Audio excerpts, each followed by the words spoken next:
You'll know when you have a wild woman. She'll practice her craft without boundaries. She is truly autonomous.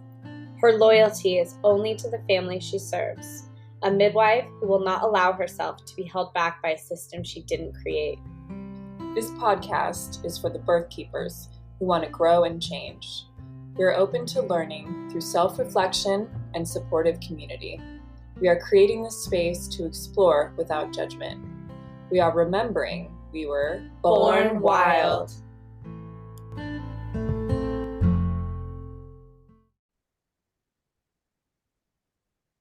Yay.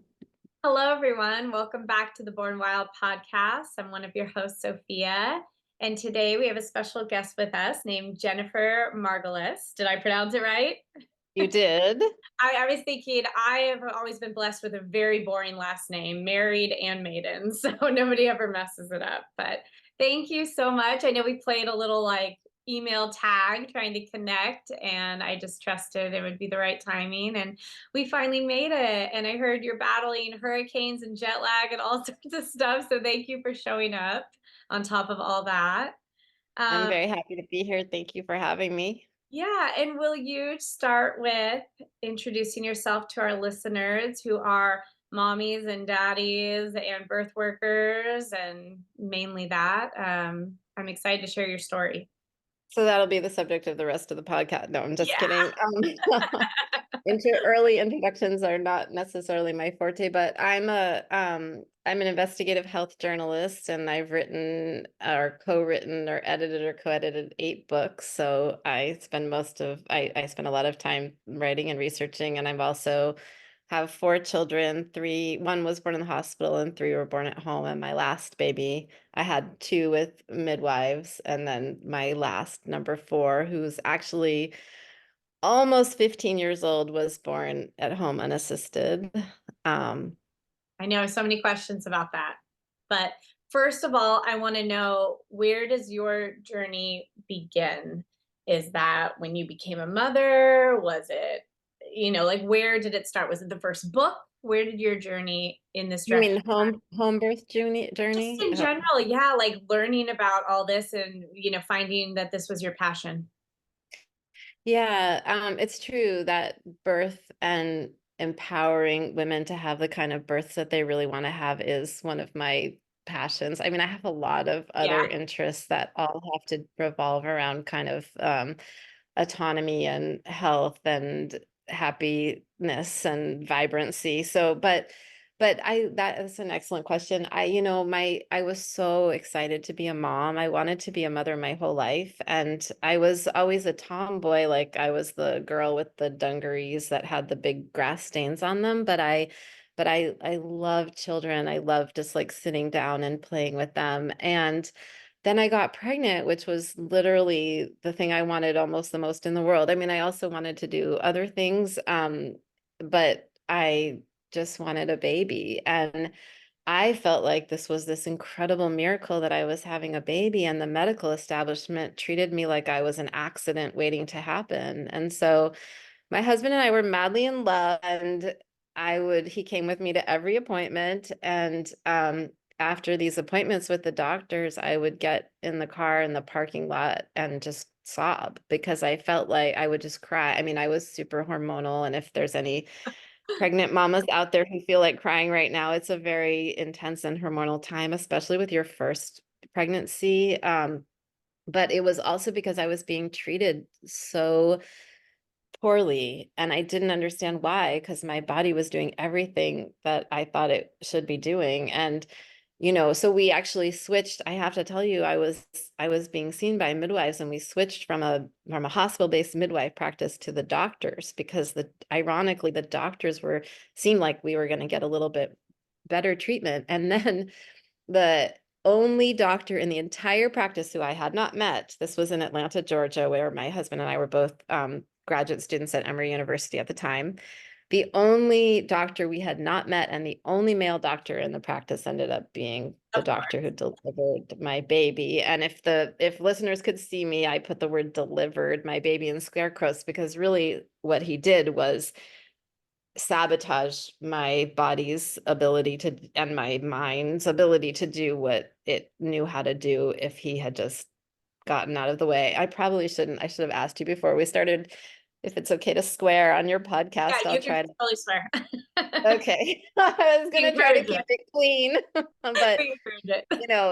it was awful. And so I went from, I knew I was having a vaginal birth, which of course doesn't always end up that way, but my mom had been really good about talking to me about that kind of stuff. And I had wanted a home birth, but I didn't really, I was in Atlanta, Georgia, and I'd been told that home birth was illegal. That wasn't totally true, but this was before the internet. I'm dating myself here. And, I couldn't really look it up. But it was true that like home birth midwifery wasn't licensed at the time. And my husband was really nervous about the idea of having a home birth. And we didn't really know anybody who had had a home birth. Actually, one of my close relatives, my aunt, had a home birth, but she never talked to us about it, which is really interesting. So we had this baby in the hospital, and from start to finish, it was just a really hard experience. I mean, I was emotionally and physically abused. A nurse came in to the room, ran into the room with her bad energy forward. And I'm a very empathetic person. And also, when you're having a baby, you're even more in tune and connected with the people around you, the sights and the smells and the colors and the energy. And she stuck her hands up my vagina so roughly as if she was trying to punish me. And then she said, pulled the glove off of her hand and said in a disgusted voice, "Nothing, not even a dimple." Oh my. Meaning that I'd been in active labor. I think at that point, I'd been in active labor in the hospital for something like 10 hours or 15 hours. And I had always thought I was going to stay home, but my water had broken. I didn't know better than to just ignore the idea that you should go to the hospital if your water breaks. Don't go to the hospital if you're having a hospital birth. Just because your water breaks, your water breaking is not an emergency. That's what I would say to your listeners too. And of course, we can nuance that later. Yeah. But, it was absolutely psychologically devastating, to say nothing of the fact that it really, really hurt when she did that. And I think she did it, like I said, in a punitive way. And so after, by the grace of all the good in the world, I managed to have that baby vaginally, but I ended up getting a lot of interventions that I didn't want or need. And I didn't know, Sophia, that it wasn't my fault. So I ended up feeling like the Stockholm syndrome. The Stockholm syndrome is when you start identifying with your kidnappers. And so I felt like, wow, the hospital, thank God I had this baby in the hospital. They really helped me, and they saved my life. And then I talked to a midwife, which is something else I would say to everyone. If you're not sure, talk to a midwife. Just go and talk to a midwife, and I had never talked to a midwife before, but so 4 months postpartum, I talked to one of my best friends. Dear friend was a midwife. And I told her my birth story, saying, "I'm so glad I was in the hospital. Like, all these things happened and it was just so hard." And she said to me, she's really, matter of fact, she's this awesome midwife. And she goes, "Jennifer, an animal in nature that feels threatened during childbirth closes up and tries again later." And I was like, my head was exploding. Like, oh yeah, maybe everything that I thought was my fault and somehow my weakness, my inability, and my body's inability to have a baby was actually not. Yeah, I And just got that chills. It was like a protective mechanism. Oh, Yeah. yes, exactly. And that was the beginning of what ended up being almost a 10-year journey of investigation. And that was kind of what set me down the path of figuring out, what are best practices for pregnancy and childbirth, and then the first years of a baby's life, and what kinds of things are we being told by the medical establishment that simply aren't true. And, I started doing my research for myself. Yeah, yeah. That's where my research dug into, was when I heard women complaining about the trauma of childbirth, when I hadn't been to a birth and I assumed it was just guaranteed amazing. And I was like, well, I know I want kids, so I want to do the research for me and then be able to share it with others. Yeah. I mean, it's interesting that you said that, like the trauma of childbirth, because childbirth is, I mean, you're going from one human to two humans. And, a lot of that can be a big, like that, especially the transition. Like if you've ever seen a boat, from land going into the water. There's that moment of transition when you're taking the boat from the land, from the wheels, and you're getting it into the water, and it's not necessarily easy. And here you are transitioning into motherhood, and it's big, it's smelly, it's hormonal, it's unbelievable, but it's also like incredible and empowering, and it can be totally orgasmic. And I don't say that necessarily literally, although I love the whole concept of Well, orgasmic and birth. sometimes the reason it is incredible is because of how hard it was, that you realize, like, I feel like it sets you up for parenting is like, I did that and I felt like I couldn't and I did.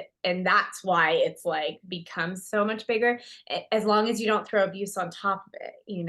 Yes, I love that. I love how you said that. That's just absolutely beautiful to me, because sometimes the hardest things that we do end up being the most meaningful and the most empowering.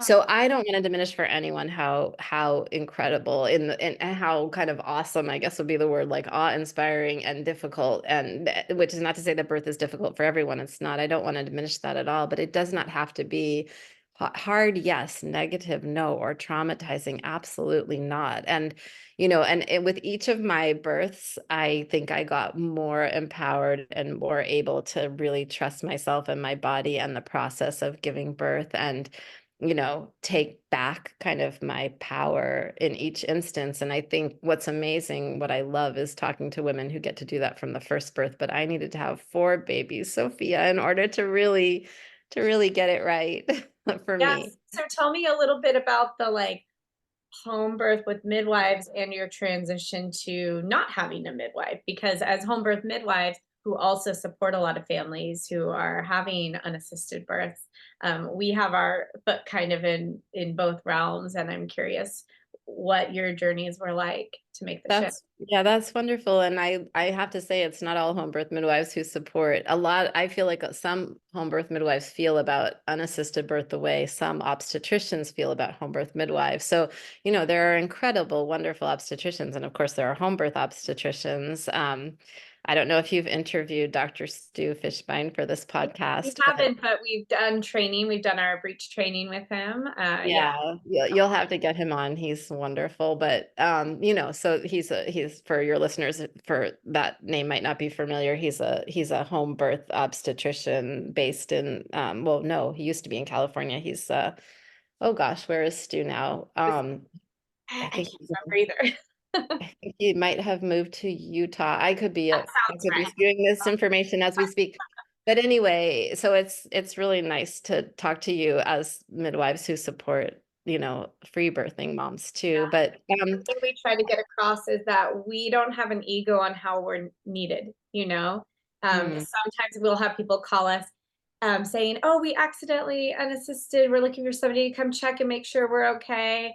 And I kind of just get this feeling, and I'm like, if you would like help with birth certificate, I could just help you with that too. And they're like, oh, that would be great. I'm like, we don't need all the formalities unless you want that. We're totally happy to come check in, but we don't need to be thought that we're needed more than we actually are. We're yeah, happy to support. that's the best kind of providers, are those who put the individual in front of any ideology. And, there's times absolutely when a home birth transfer is the right thing to do. And there are going to be times when a woman does need help in the hospital or needs to get a C-section. And in those cases, that's a life-saving intervention. And that's not a failed home birth. That's a successful birth. And, when obstetricians and midwives work together, that's when you have, really good, safe practices. And if you look at countries where midwife forward countries, you see much better outcomes than we have in the United States. And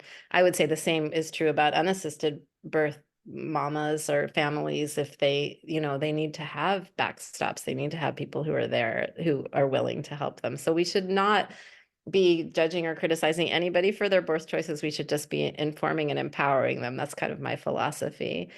So all of that said, my second child was born in New England. We had moved from Atlanta, Georgia, where I had that awful hospital experience, which was at Crawford Long Hospital, which doesn't exist anymore. It's part of the Emory University system now, I think. Um, to South Hadley, Massachusetts, and I had a two midwives who were one of them was actually working also in a hospital in a neighboring state, and they were very by the book. I mean, that was really interesting. And one of those two midwives had never had a baby, and unfortunately, there was a lot. It was compared to that first birth experience, the experience was really incredible. But compared to what I realized a birth experience could be later, for example, it was not ideal. And that is true too, that, not just because you have a home birth doesn't mean you're going to have like this sort of beautiful, wonderful, perfect thing. So I don't want to put on rose-colored glasses, but like, for example, one of the things that happened, I was in transition, full-blown transition, and it was very snowy. And this was, in the end of February in New England. And the midwives were very, very late in coming, which was perfect for me, but meaning they basically came when I was in transition, which is really at the end of things, right? Because I'm the kind of person who I sneezed and the baby came out. I mean, it was really that fast for me for the second birth. And this midwife, she goes, "Get on the bed. You have to get on the bed right now." And this is the one who had never had a child. And there was no law. I see your listeners can't see this, but your face is in horror. I had never once talked to either of these midwives about being necessarily on the bed when I had a baby. And there was no Well, I reason can't for even imagine speaking to someone like that, let alone somebody in labor. Like, Yeah, this was a woman who had a lot of anger in her, and she brought that out at that moment. And basically what happened is that she came in with a rush of frantic energy. I was really in my groove. I was doing it, and my husband was right there with me. He was showing up in all the right ways, and we were just doing what we needed to do. And her partner was really calm and really good. And the three of us were kind of in this little cocoon, and she came in and needed to put herself in that situation. And that was really not the right way to speak to me. And it wasn't the right energy to bring into that room at the time. So in retrospect, that was I mean, like I said, it was a wonderful birth. It was very disappointing to have that kind of treatment. And so then when I got pregnant again, I was still living in New England, and I told the one midwife I really wanted to have I wanted her to deliver my baby, but I couldn't use her partner. And she had become a friend because there are certain categories of people who I really tend to love. And one of them are home birth midwives, and another are literary agents. Like, they just happen to be some of the most fascinating people I know, like, as a category. And so we had really become good friends, and our kids were the same age, and that was wonderful. But my dear friend said, "I can't do that. I can't tell my partner she can't be there." And so then for the third birth, I ended up going with an unassisted birth mama who was training to be a midwife, and was this white woman with Rasta dreads down to her ankles. And she had the most incredible, calm, soft, wonderful energy. And then a friend of mine who was a doctor. So funny. This friend of mine is an African-American doctor who had never been to a home birth, and kind of a very gentle, beautiful soul, but who was also much more by the book. She only knew about birth what she had learned in medical school, and she really wanted to be there. And I thought that would be great, because I was only going with one midwife anyway, who wasn't technically, I think, yet certified as a midwife. And I thought it would be wonderful to have her. And that was like an incredible eye-opening experience for Kathleen as well. So, but that experience was just the best, because it was so calm and so quiet. I was sewing up. My husband had this robe that his aunt had given him. It was kind of this multicolored robe, terry cloth robe. And I started sewing it up, and Sophia, I was sewing inside out, of course. But I had lost my mucus plug earlier in the day. It was also kind of a cold day. We'd been outside, things were happening. And I really knew this time to just really take my time. And I had decided it wasn't going to hurt. Like, that was I decided I was just going to have this baby. It was going to be fine. But I also had these two little daughters. And then I was, sewing this robe, and she came in, and she came in. And I also didn't wake up my husband. I was just kind of being more internal and being more with myself, and kind of, I guess, with myself and the baby. And she came in, and she came in so quietly with so much love and gentleness. And I'm going to start crying out of tears of gratitude because it was just wonderful. And, and she didn't insist on anything. She wasn't trying to like take control. She just was there for me. And then, and then my friend, who is a doctor, who also is a very gentle person and who literally came and like, she literally was like sitting on her hands in the corner because she wanted to be part of it, but she knew better and she kind of backed off. But I remember at one point, one thing that's wonderful to get you through labor is keeping a sense of humor, or having someone at the ready who has a sense of humor, So I'm jumping ahead, but with the fourth baby, one of my daughters prepared a list of of jokes that she was going to tell me when I was in labor because we were trying to figure out ways to make it funny. But I remember saying to this midwife, okay, I'm ready for the epidural. And she said, I've got it in my truck. I'll go outside and get it. And like, we both just started laughing, and then when it was time for the baby to be born, an interesting thing happened. I was on all fours and the head had come out and I don't know. I wasn't thinking. I was outside of my thinking mind, which is exactly where you want to be. You want to be in your creative kind of momentum, right? Or you just want to let go. You just want to get out of your own way. Like that's a lot of what birth is getting out of your own way and just relaxing into it. I mean, which is like somebody who just had a baby who's listening to this be like, what the fuck are you talking about, bitch? How do you get out of your way when it hurts like a motherfucker? Like I understand. But the baby's head was out and I was on all fours and I started crawling and then turning my body. And my poor friend, the doctor, Dr. Burgess, she goes, Jennifer, where are you going? And I said, don't drop the baby, because I knew his head was out, but I don't know what I was doing. But interestingly, what I was doing was kind of creating some space with my hips, I think. And then, his head was out and I moved the way that my body wanted me to move. And then the baby was born. And oh my God, it was such a beautiful You were able to experience. tap into like intuitively what you needed to do. Yeah, yeah. I guess so. And so wonderfully, that midwife was so I just said, just don't drop the baby, which of course made us all laugh again, so we were all sort of laughing. And so this was a baby that was just, born into a lot of joy. And then we didn't know if it was a boy or a girl. I didn't find out with any of my kids. I feel like you have your whole life to gender stereotype your children. It's much better not to know in advance. And I know I'm in the minority opinion there, Well, but and I always say you can Google everything except that. Like, let's just keep the one surprise on Earth. exactly. Thank you. And so then, I'd been so delighted to have two daughters because I grew up with three older brothers. So the fact that I already had two daughters, I just wanted so badly for my daughters. I wanted a daughter. I did. I have to, full disclosure, I always wanted to be a mom, and I especially wanted to be the mom of a daughter.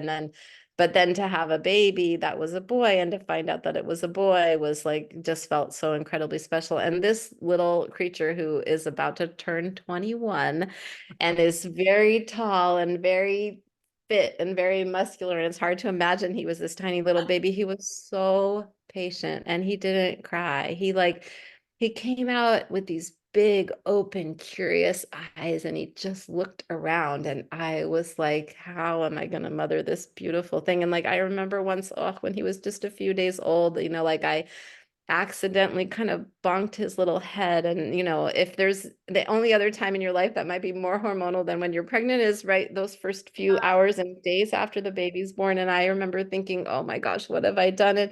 And he like made a little tiny grimace. He didn't even cry. And he just looked at me and I was like, I started sobbing because I was so worried that I might not be deserving of such a nice son, like I was being so patient with his imperfect mama. So I remember the first time I went to take a picture of my son and dropped my phone on his face, and it was just like, ouch. Like I really didn't mean it. I'm really, really yeah. sorry. Well, So a then, couple things yeah. like popped into my head. You moving on from that midwife that you love so much because she would need to bring her partner really stood out to me, because a lot of people will just kind of settle for what's familiar and it was good enough kind of thing. And so like wanted to just applaud you for knowing that wasn't right for you, even though she was like a great friend, and moving on to someone else. And then I wanted to hear about your thoughts about bringing the OB in, because what a blessing for her, a gift to be able to see that kind of a birth experience. And did you have any fear or worry about her bringing her medical, knowledge into your experience and affecting it at all? Yeah. So for one thing, I have to say she wasn't an OB. She was not an obstetrician. I wouldn't have probably let her be there if Okay, she maybe had I been. forgot. She was a family physician, and she was a family physician, and we were living in a rural area, and she's a Black woman who'd grown up in a Christian Science household. So we were already pretty copacetic. And she also just, I really think now, and I wouldn't have been able to use these words. I don't think I had these words, but like and I think I would have felt like I was sounding too wooey because I do tend to come from a very science-based, factual, grounded place. But she had such a wonderful energy. Like I wasn't, I knew, what I felt from her overwhelmingly was like that she was loving. And I think that it's so important. Do not have anyone in your birthing room who's going to bring their fear. You don't want fear forward people. You want loving, trusting, kind, generous, patient people, focused. You also don't want anyone who's going to be on their phone, which is not a problem that I had back then because thank goodness we had no cell phones and nobody was doing that. So but it was a magical experience for her. It was one of the most incredible things she'd ever done. And she told me later, months later, she told me, it was really hard for her to keep quiet, to zip it. Like because she never experienced that and she had a huge amount of expertise. And I will say that I did feel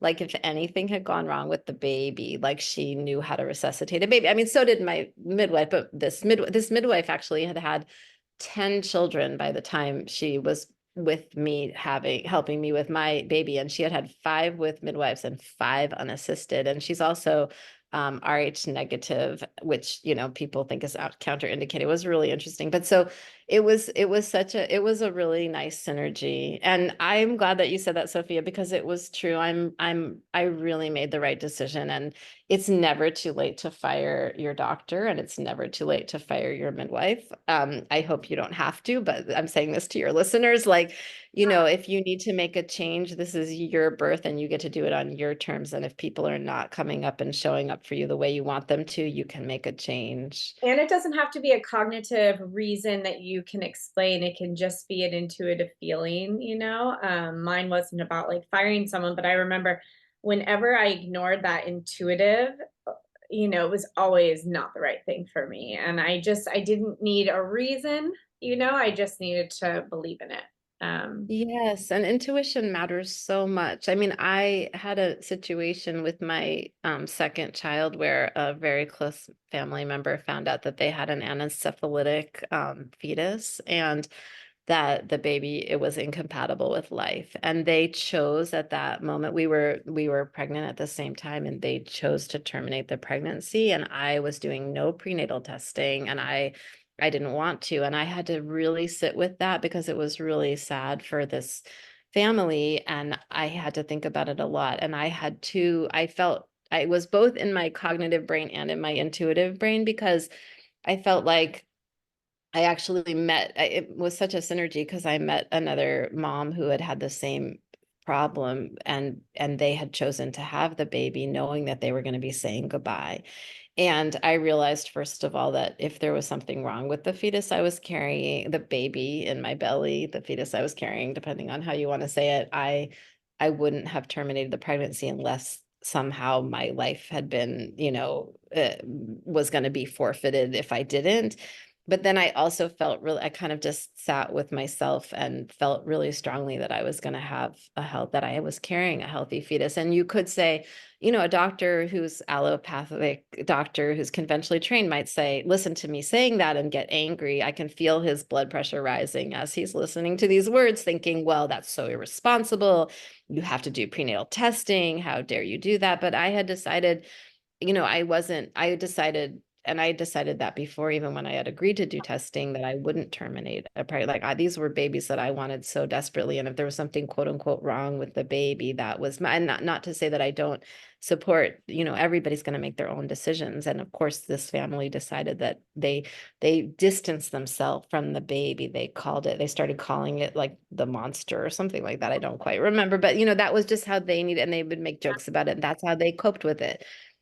Because And it is like that doctor doesn't live with the decision the rest of their life. The family does, so they should make. exactly. You live with your decision the rest of your life. And but then when I met that mom who told me that she had had this baby, that they had, they had had a half an hour with him until before he passed away, and that had, like, the room was just so full of love and so much grief. I mean, it was so traumatizing. Like, I realized, oh, that really helped validate my decision. That was my more rational brain. Like, that if I did end up, birthing a baby that had a problem that wasn't compatible with life, I realized I would want to say goodbye in that way. So, we have to go with our intuition. And then, so that's a good segue to my free birth, or, unassisted birth, or whatever you call it. There's some other fun words that they use on the internet these days for that. But like, because I had this doula say to me, well, don't be a superhero or something like that. And I told her, the rational brain, I said, well, we're like a 2-minute drive from the hospital. But the thing that was really true, whether you're a 2-minute drive or a 2-hour airlift or whatever, was that I said to her, I feel really strongly that my body knows itself, and that if something's wrong, I'll know it, and I won't, and then I'll go get help if I need help. And, and I really, and I have to say, it was unbelievably intense. I think I thought that I was just going to be like, baby, like, I've done this 3 times. That was not that birth experience at all. But I did really have a lot of intuition and trust, and in And I've heard knowing that a I lot too know. with unassisted, or like the first unassisted, is that when you finally have a birth where you're like, I'm taking charge of this and I'm claiming all the responsibility, that like sometimes that is like a big load for people, and they report having a little bit longer experiences. And I wonder Mm. if there's a connection there, where there's this like, pressure that claimed now to take on this responsibility, and you haven't just handed it over to somebody else. And Yeah, that's an interesting observation. And that wasn't my experience so much. I mean, I will say it was very short. My labor was probably, and I have to cheat because it depends on when you count starting labor. And once you've had one, like, when you have never had a baby, if you feel a twinge in your vagina, labor has begun, yeah, and then it's 1,000 hours until the baby comes out. But if you've had more than one baby, you're like, this isn't really labor. Oh, this isn't really, I might be having a contraction. they just Well, for weeks maybe on I'll, and off. Yeah, yeah. And that could be happening for quite a while. And then all of a sudden you're like, boom. But so, I mean, I had a story due that day, from More Magazine, for a very wonderful and very difficult editor. And I realized, I sat down to go to work on this article that I was writing, about a restaurant in Salt Lake City where they don't accept money, where you just give a donation and they make this incredible food.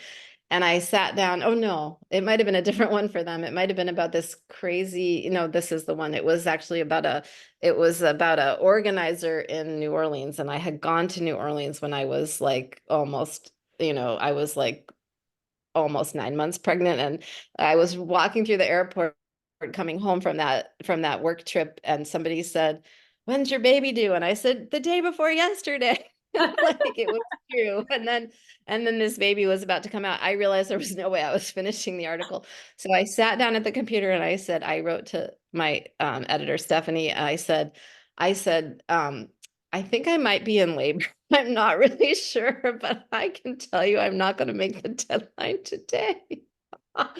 And then right after that, I got up and my daughter was about to go to school and she read me. And I still remember one of the jokes. Like, she just said, I said, I think I might need a joke now, because then I really was in labor. And she read me one of the jokes and I just threw back my head. It was the funniest thing I'd ever heard in my life. But honestly, the labor really kicked in at about 9 o'clock. And I think the baby was born at about 12:30. So it wasn't that long, but time really stands still. And because you can have a 9-hour labor or 29-hour labor or a 49-hour labor. And a really smart piece of advice that I've heard from midwives who do both hospital and home births is, if you decide to have a baby in the hospital, cover up the clocks. Don't be looking at your watch, which is the opposite of what they teach you. When you go to those ridiculous childbirth classes, they say, start timing your contractions. Well, my friend, do not ever time a contraction. But so it wasn't long, but Usually tell what it people if you're gonna time, only do it for an hour and then put it away. Like don't do it yeah, or I longer would than say that. don't even forget it, because time is a relative concept, and you could read some Einstein and start thinking about it in a completely different way, and you will be out of time. You will be in that, like if you've ever had an amazing time making love with your husband or whoever, mutually consensual, or you've gotten lost in a painting that you're drawing, or that you've got a sport that you just get into that flow and into that zone, and time is no longer time. You're out of time in a way. And that's definitely where I was with that birth in a big way. I think with my last two births, because I was so much into a creative space and not into the logical space. But what I'll say that I was really surprised by, I got into the shower. I really like laboring in the shower. And I got into the shower, and I remember thinking I'd been trying to do a lot of meditation and just kind of positive affirmations, but also just kind of, sitting and talking to myself. Because like you said, I was taking responsibility, and it didn't feel like a weight on my shoulders. It just felt like, okay, I should really be in tune here. And I remember thinking like it was getting really, really intense, like so intense. And I had kind of thought, this isn't going to hurt this time. It's going to be no big deal.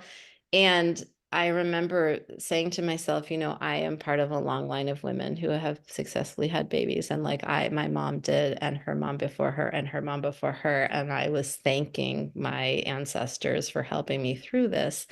And then but then I was like kind of wailing and making these primitive noises that I have never come out of my mouth before. And my husband, I said I wanted him to make me a juice, like a fresh squeezed, vegetable juice. We had like one of those clunky big Champion juicers. They have way better ones now.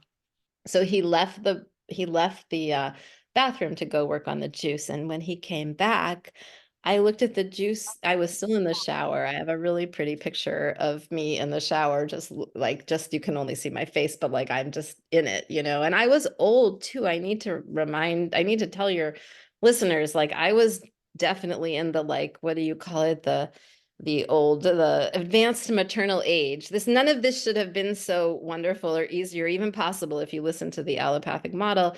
But he came back with the juice, and I couldn't drink it. And I said, I started to cry because I felt so bad, like that he had made this juice and I couldn't drink it. And really what was happening is I was completely in transition. I didn't know it because I wasn't doing any vaginal checks or anything else. And I got out of the shower, and the distance from the shower to the bedroom, I felt like it was from the base of Mount Everest to the top of it. Like, to get from that place to that other place, it just felt like this unbelievably Herculean task. And then I was making such guttural noises. And in between the contractions, I could have talked to you about the stock market. I was absolutely 100% like present. And I looked at my husband, I said, because he had been against, by the way, I should have told you that earlier. He did not feel like we should have an unassisted birth. It took me more than 4 months to convince him. And it was only after I found a midwife who came over and said midwives are often just there for the dads to reassure the dads. And after he heard that, he was like, wait a second. He's like, all right, I'm ready to do it this way now. Like, if they're Well, just because I there think a for lot of me, times like, I don't. partners are like, so does that mean I'm the midwife? Does that mean I'm responsible? And like, yeah. Yeah, yeah. And I actually, some people will say, oh, it's husband assisted birth, but that is ridiculous. That's just like, kind of degrading the role of a woman and her body, which is something that we're so good at doing in our society. But making such guttural primal noises that had never come out of me. And he'd been with me, of course, with all of my labors. And I said, are you doing okay? He's like, yeah, I'm fine. And like, We like to and call by them the time, family births.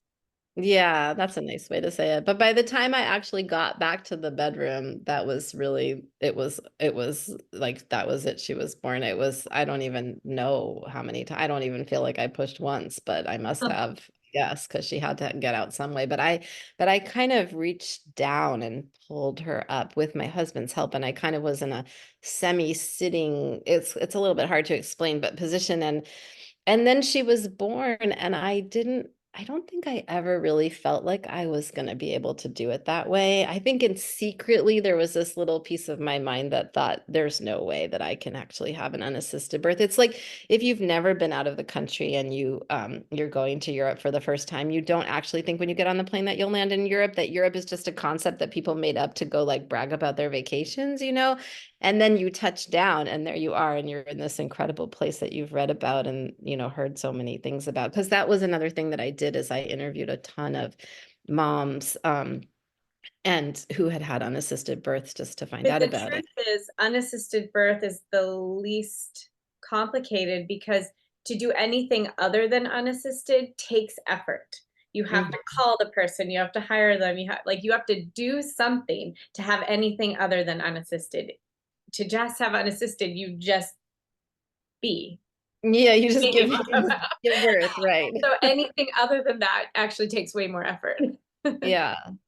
And so then when that baby was born, I kind of like I was just in shock. Like I looked at my husband and I was like, we did this. Like we did this. Wow, we did it. And you know, most women don't know that a woman can pull a baby out of like that can give birth to a baby literally by herself. And there was a woman in our town who had 6 children and she had given birth in the bathtub to her twins. And she didn't know she was having twins. She had planned an unassisted birth, but she had also planned for her husband to be there. Well, they got into a huge fight that day. And her husband took off and never came back. And she actually not only birthed one baby herself, pulling the baby, not pulling, but like helping, easing the baby out of her vagina, but she birthed 2 babies that way, which in the bathtub, none of that is supposed to even be possible, but it is. It's, you know, it's a I wonderful. remember I caught my son, my first baby, and I remember being like, I will never take this away from somebody if they want this, you know? So we rarely ever catch babies in our practice unless they like literally need help coming out, you know? But most of our families catch their own babies. We try to like encourage you're grateful that we're here, you love that we're here, but you don't walk away feeling like I couldn't have done that without them. Like, you know, I appreciate them and I wanted them there, but I didn't need it, you know? Yeah, no, that's special. Everyone should have babies with you guys then. So did you have what people refer to as like a wild pregnancy too, then? Just like doing your own eating right, exercising, like did you do vitals for yourself or were you just kind of living your life in that pregnancy? Oh, I did not. Not only did I not know, I was just living my life. I was taking care of 3 kids. I was working on a flexible schedule, Some but basically, people don't realize that that's possible, you yeah, know? so I had a completely unassisted pregnancy. And I will say that there's a part of me, you know, I come from a very scientific family. My mother was a microbiologist and my dad was an X-ray crystallographer. He taught organic chemistry. They were both professors and I grew up you know, talking about science every day. And I'm not, the way I like to say it is like, I'm not necessarily an advocate for unassisted birth. Like, and there's a little part of me that still thinks it's a little bit, I, I want to say that I think it's a little crazy. Like, who would do that? Why would you have an unassisted birth? Why did you not have your last team if it was so great? Like what made you want to try it without a team? Well, so that is a really excellent question because that midwife that I had, so we had moved across the country. So we'd moved from you know, my son was actually born in Greenfield, Massachusetts, and we moved from there. Like a lot of young families, we had not such stable jobs, and we were moving around a lot. And we had moved from Greenfield to Ashland, Oregon, and I interviewed midwives in Ashland, Oregon, and all of the midwives I interviewed ended up becoming my friends. And I realized that I didn't want any of them to stick their fingers up my yaya. And I didn't need any of them at my birth. And then the wonderful midwife that I had actually had another baby. So she has 11 children. I didn't even think, I mean, she was in her 40s when I had met her the first time. So she was in her mid 40s by the time she had her last baby, who I think she did have with a midwife assistance. So she wasn't in a position to fly across the country. If she had been able to, I would have probably have tried to find a way to afford to fly her across the country. And then there was no way my friend, the doctor, was going to come out because she was a young mom too, with a busy practice and everything else. So it was more that would have probably have been my first choice. But then I had also been really intrigued by unassisted birth and really thinking and wondering if it was something that would be right for me. But you said a wild pregnancy. I've never heard it called that. But I absolutely did. And I will tell you, being over 40 and, you know, and I had had a miscarriage in between my third and my fourth. So there was a longer span than I had expected. And, you know, having three kids that I was running around after, I bet you that if I had done a lot of testing and, you know, at some point I kind of thought I might have some high blood pressure going on here or something. I did not do anything. I didn't test for anything. I didn't even do a blood test. I mean, absolutely nothing. I was like, I'm gonna just do this way. This is my way, and my way is to live my life. What It also helped, I have to say, oh, Oh, go sorry. ahead.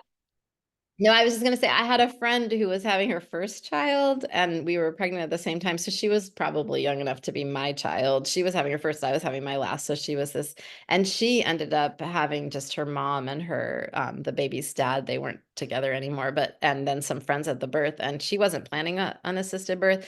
She was planning, to have a obstetrician assisted birth, and her mom said to her, you know, if we need to go to the hospital now, either we're going to the hospital or we're staying here, but this is not, you're about to have this baby. And she said, I'm staying home. And she said, and she had the baby, and she goes and she looks around at everybody there, and she had her baby like 3 days before I had mine, and she's like, that's how you have a baby. And she had done everything more allopathic in terms of having like regular prenatal care. And it was so wonderful and inspiring. And it was nice to have it, when you know other people too that have had unassisted or free births or wild births or whatever you want to call them. I think it demystifies it in a way, which again, I'm just saying to share that, not that I'm promoting it. Yeah. At what point in like you having babies or after the fact did the books come? Was it after you had had your babies and you actually had a little more time on your hands, or when they're grown Yeah. a little bit? Like, how did the Well, books come to be? yeah, I had done one book when I was in graduate school, which was a classroom edition of an 18th century play about white slavery in North Africa. And I knew I always wanted to write books. And then the first book that I did was the book that I was looking for as a parent and I couldn't find. And so that was a book called, and it's still available in like an e-version, but it's out of print now, but it's called Toddler: Real Life Stories of Those Fickle, Irrational, Urgent, Tiny People We Love. And that book was, I had this, you know, I had my first baby was a pretty easy baby who morphed into a toddler that literally could like bring Mother Teresa to her knees. I mean, she just was like the toddler from, you know, crazy toddler. I'm holding my head in my hands as I say that and remember it. And then I sort of assumed that all my kids would be exactly alike. And so I assumed that when we had our second baby, she would be just as easy as the first. And she hated being a baby. And she kind of came out crying and didn't stop until she said her first word. And then she became this unbelievably charming and wonderful toddler, meaning not wonderful. I'm not trying to say good or bad, but easy to parent, let's say. So at the same time, I had this very difficult to parent toddler and a very difficult to parent newborn. And I was just exhausted. And I didn't want a how-to book. I didn't want to know like 5 ways to tame your toddler's tantrums. Like if it was that easy and the 5 ways would have worked, what I really was hungry for was real life experiences of people going through what we were going through. So that was my first book. And then, you know, and it was the book that I couldn't find on the shelf. And a lot of people, I do some writing consulting and editing, and people say like, you know, how do you know if you're, you know, how do you know what to write, or how do you know kind of the subjects and everything? And the best way is you write the book you want to read, right? So that was how I started. But then after my oldest daughter was born, I started investigating, like I told you, the birth system and how corporate greed and for-profit medicine really dictate how we do pregnancy, childbirth, and the first year of life in the United States, which doctors will tell you they're doing it for your good, but what they're doing it for is liability, to protect themselves from being sued and also to monetize and to optimize their monetization. So you know, even the best allopathic doctors are often under this kind of time crunch where they're like, don't let the door hit you in the ass on the way out. I've got 5 minutes and now go.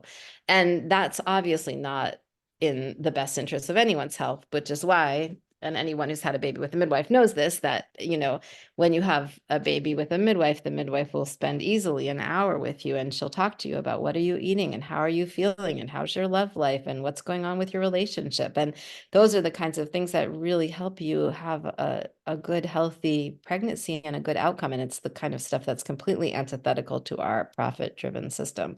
So when I had that conversation with that friend, my best friend's friend who was a midwife, my best friend had gotten me a subscription to Mothering Magazine. And I don't know if you know, you're too young maybe to know what Mothering Magazine Oh, was I like.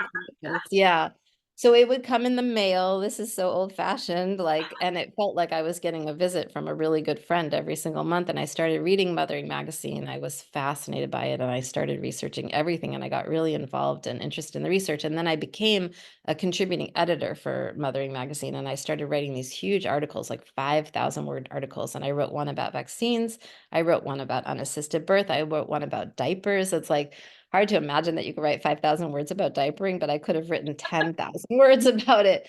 So then my book, Your Baby, Your Way, which is the subtitle, is taking charge of your pregnancy, childbirth, and parenting decisions for a happier, healthier family. That book came out in 2015, but it was the result of about 10 years of research and 3 years of writing, where I was like going through all of the things that we recommend during pregnancy, childbirth, the first year of life, and figuring out like what recommendations were actually based on the best interests of the health and well-being and the best most up-to-date science, and what were kind of the recommendations that were just based on doctor convenience. And that's how I met Stu Fishbein, by the way. And because I found him and I interviewed him, and he's in that book as well. So Oh, beautiful. I know I feel like we haven't done a podcast episode on vaccines, and I know we're pressed for time, but I'm like, maybe we should have you come back at some point, because that is a big topic for families when they're having a it's a baby. huge topic. And Yeah. like, who's their baby doctor going to be? Is it going to be a pediatrician? And like, depending on where you are in the country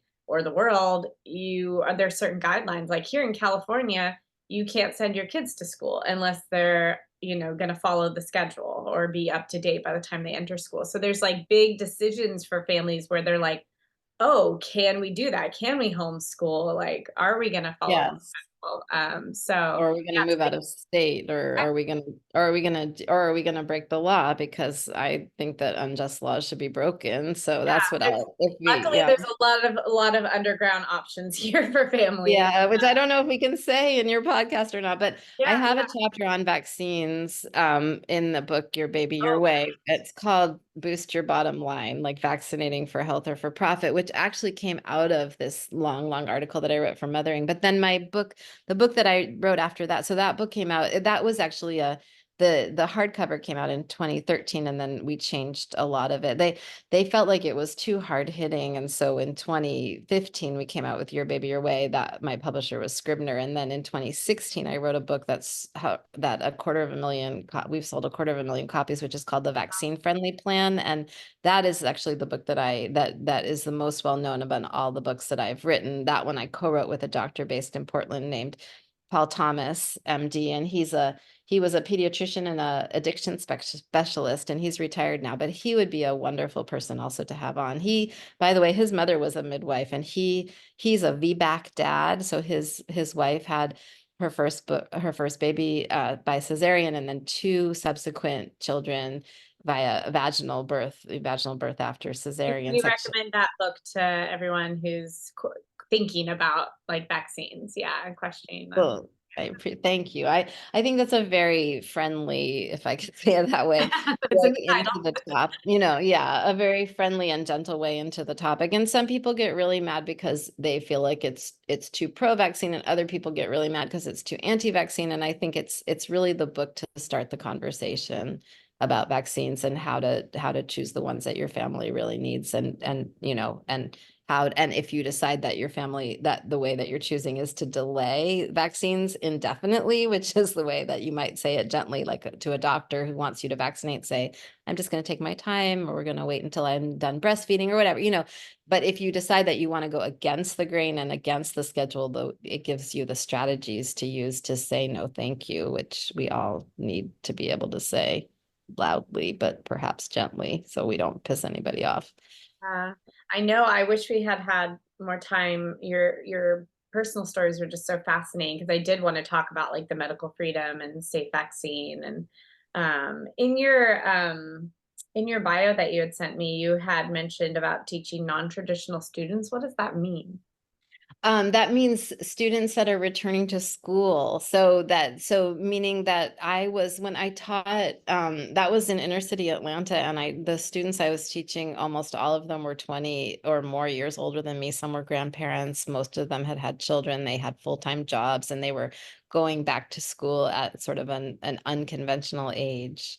Which was, by the way, probably the best teaching experience I've ever had. I have a PhD, and I've taught at more than 7 years at the university level, and teaching students that knew every penny they were spending on their education and were so motivated to learn was just so Yeah, and satisfying. not going to school because that's what you're supposed to do at this age, but like really choosing it. Yeah. Yeah. And these were mostly families, the people that came from families that did not have academics or, college education, their backgrounds. We had such a diversity. I think I had one white student, and, the rest of my students were Black and brown, and many from overseas. I remember talking once, because I spent a lot of time in West Africa, and I worked on a child survival campaign in Niger in West Africa. And there was a Nigerian in my class, and he was quite delighted that we were trying to talk from a global perspective, which is also what I did in the Your Baby, Your Way book, by the way, is I took that baby that was born unassisted, and I put her on my back, and we went to Scandinavia to investigate the countries that had the best birth outcomes and the happiest, healthiest families. And so we were in Iceland and in Norway, and then we went around the United States as well, like Chicago. She came with mom. She was really little, but on all of these, travels to look at what were they doing in other countries that was going well that we weren't doing in the United States. So, but we'll have to save that for another time. Common denominators. Yeah. Beautiful. Well, I know we could keep going on and on. Hopefully this is a part 1 of part 2, because I have so many more questions written down for you. But I know, for the sake of time, will you share with the listeners any contact info you want to leave? And we'll leave all this in the show notes and links to the books and everything. But please plug yourself right now. Yeah, well, the best place to find me is actually on Substack, and I don't know if your listeners are familiar with that, but you can subscribe to my channel. It's called Vibrant Life, on Substack. I think it's substack.com/Jennifer Margulis, but it's very easy to find Vibrant Life, and that way, and then you'll get my articles directly in your inbox as an email, and then you can or you can sign up to get them on the website, and then you can also find me through my website, which is www.jennifermargulis, so my name.net, net. Those are the best ways to be in touch, and I love hearing from readers. So I'll put them in the show notes for people. Thank you very much. Well, thank you so much, and I hope you get a chance to take a nap today. Oh, yeah. I don't know if we mentioned in the beginning that I've been up since midnight from a massive amount of jet lag. Yeah, thank you, Sophia. It was great to talk to you. You too.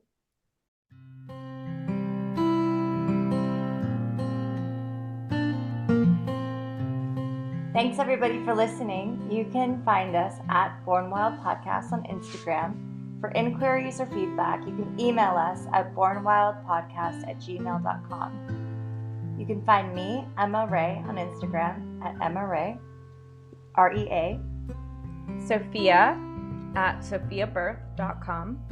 And me, Leah, at Bay Area Home Birth. We would really appreciate it if you would rate and review us on Apple Podcasts. It helps us reach more people. And as always, stay wild.